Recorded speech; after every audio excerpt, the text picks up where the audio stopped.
Okay, so I've played quite a few games of 8th edition 40k using my Ghost Arks, and now I'm going to share with you some of the strategies that I use to get the most out of this incredible transport.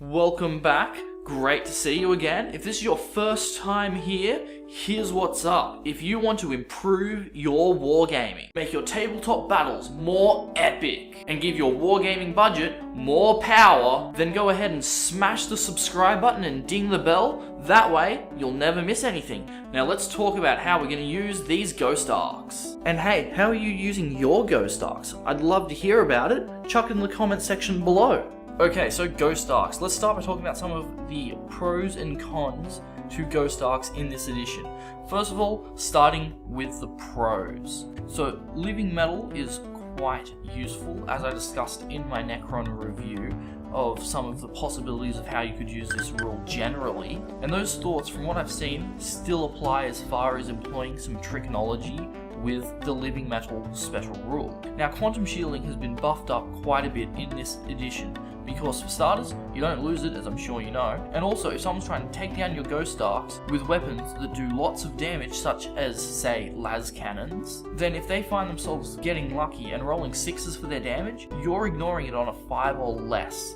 outright, which means that the higher damage weapons in this edition are not that much of a threat to Ghost Arks as they have been in previous editions. The thing that you really need to watch out for is high strength, high output, low damage weapons, such as, say, these looters over here with their def guns,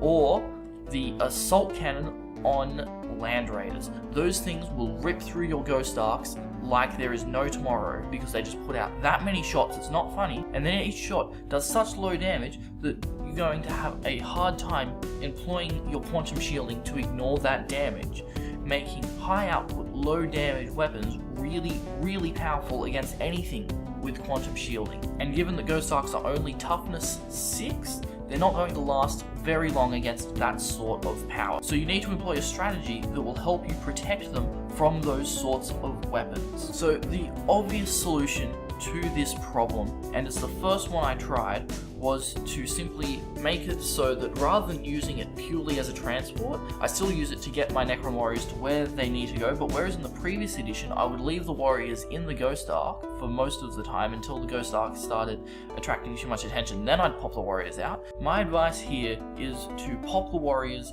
out straight away and try to get them to become a bullet magnet for your Ghost Arks. Because keep in mind that the Ghost Arks repair barge rule means that if you have your warriors within 3 inches of the Ghost Ark at the end of your movement phase, you get to take another reanimation protocols attempt, which means you're effectively getting 2 reanimation protocols per turn on your warriors if you keep a Ghost Ark nice and close to them, which is incredibly powerful, especially if you're using your warriors as a meat shield for the Ghost Ark. Even if your opponent gets you down to just 1 warrior left, that's all that you need to be able to roll your reanimation. So depending on who you're fighting against, you might be able to get away with just getting your warriors out and putting them out in the open, making them hugely attractive, making it so that your opponent has a hard time choosing which target. And generally speaking, from my experience so far, I've seen that people seem to just shoot whatever is closest. This may change as people start figuring things out, but at the moment, it works brilliantly to stick your warriors in front of the Ghost Ark, because people can't help but shoot at them overshooting at the Ghost Ark, which, unless they wipe out the entire squad, is ultimately pointless. Another thing you could try if your enemy has lots and lots of shots, such as these def guns, or being hit by a squad of 30 orc boys with shooters, is you could try putting your warriors in cover, which obviously putting behind a pipeline is risky because it might explode on you, but it might be worth the risk depending on how many shots are coming in, because that extra armor is going to be hugely beneficial. The other thing you've got to keep in mind is that a Ghost Ark is more than just a repair barge. This model is a full-blown weapons platform. The amount of damage that this one model can deal out is just astonishing. It even surprised me when I first started using them in 8th edition, a lot more heavily. After I tested out everything a little bit to see roughly how things sort of work, I started doing more heavy testing on things. I started with the Ghost Ark because it is one of my favorite models. Now the Ghost Ark, as you know, it has 10 Gauss flayers on it, set up in 2 arrays of 5. Now these arrays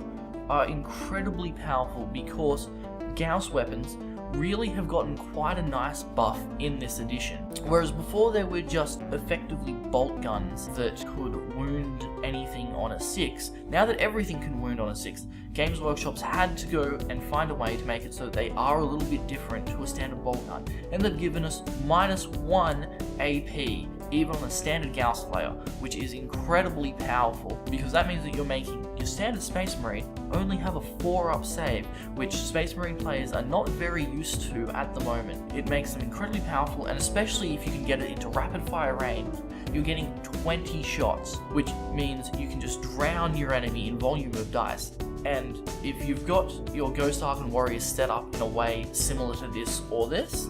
then that means you've actually got about 40 shots firing at your enemy, which is going to take down most units either completely or down to a point where they're just not very effective, which makes the Ghost Ark one of the most versatile transports in my opinion, because not only is it moving 12 inches a turn, so it's got a decent amount of movement on it, but it can transport your warriors, it's a solid weapons platform, and it's going to make it so that your warriors are borderline indestructible,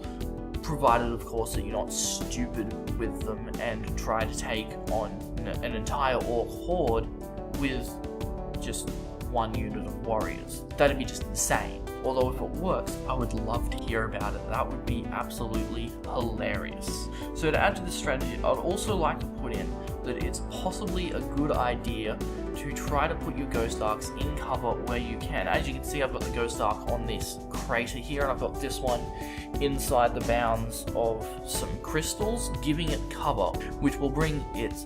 4-up save to a 3-up save, which is incredibly powerful because at 14 wounds apiece, having a 3-up save and quantum shielding means that your opponent is going to have a hard time taking down a Ghost Ark, especially if you're in a tournament environment and your opponent's only allowed to bring 1 list where they have to face a lot of opponents, and they've set up their anti-tank part of their list to be more focusing on stuff that just deals out high damage rather than high output. These tanks also work incredibly well synergized with Scarabs, because Scarabs in this edition are effectively just a sacrificial unit that you can use to distract your enemy, and given that a lot of opponents will just shoot at whatever is closest because that presents the most immediate threat, running your Scarabs towards your opponent can help draw more fire away from your Ghost Arks. The general rule that you want to stick to when you're using Ghost Arks is that you absolutely need to make it so that your opponent's attention is drawn away from them where possible if you want to get the most out of them. And it almost does not matter what your opponent is shooting at as long as they're not shooting at your Ghost Arks if you're using these as the core of your strategy. Because if your opponent cannot wipe out your entire Warriors unit, they're going to have a very, very hard time getting you off of an objective or scoring points in a game where they score points for wiping out units. Now obviously, this is a primarily defensive strategy, but you can also use it in an offensive way. And to do that, you employ a similar chain of thought to what we've already discussed, where you have your warriors out front of the Ghost Ark to draw fire away from the Ghost Ark. But first, in your first 1 or 2 turns, what you'll get your Ghost Ark up to midfield, and at that point you will get the warriors out to draw fire away from the Ghost Ark. The other advantage of this is that you're able to then employ living metal more, because there is a good chance your Ghost Ark, while you're moving it up to midfield, will take a few wounds. And once your Ghost Ark has taken a few wounds, getting your warriors out in an offensive way and marching them slowly towards the enemy from there, just moving the Ghost Ark up slowly behind it as reinforcement, will help draw fire away and keep your Ghost Ark alive for longer so that it can keep reanimating warriors. Another way that you can employ this if you're going up against an army that just outnumbers you in an absolutely horrible way is, instead of taking units of 10 and transporting them inside the Ghost Ark, you take units of 20 warriors. You're sacrificing the ability to use the Ghost Ark as a transport most of the time, but you're making sure that you're more likely to get your reanimation protocols at the beginning and end of every single movement phase. And then, in the event that your warrior squad drops down to less than, say, 5 or so warriors, even if it gets down to 1, you will then put your warriors back in the Ghost Ark, try to get the Ghost Ark away and put it somewhere where it's not going to draw as much fire. This is where having some scarabs on the table will be very useful, because at that point, you can move them forward and make them a sacrificial unit, while your Ghost Ark repairs itself and repairs more warriors. Once your warriors squad starts approaching 10, you can then pop it out so that you can start going back up towards the original 20 that you started with. You could also synergize this with stuff that can deep strike, such as flayed ones or monoliths, and at the point that you want to draw fire away from your Ghost Ark and warriors, that would be that when you drop in your monolith or flayed ones or anything else that you have that can deep strike. So just to recap, this vehicle right here, the Ghost Ark, it's more than just reanimation that you get out of this. It is also an incredibly viable weapons platform, given that it has 10 Gauss flayers, which are one of the most powerful basic weapons in the game, in my opinion, given that they are AP -1. They can deal out a lot of damage and give your opponent a really bad time, and having 10 of them on your Ghost Ark and not having to worry about facings anymore makes it an incredibly powerful weapons platform, as well as its ability to reanimate your warriors and how quickly you can move a unit of 10 of them around the battlefield. It's a really versatile tank and well and truly worth the points, in my opinion. And just something else I'd like to add here, as it does have the fly keyword like all Necron vehicles in this edition, it means that you're not going to have to worry about sacrificing shooting if you find yourself getting stuck in close combat. So you don't need to worry about your positioning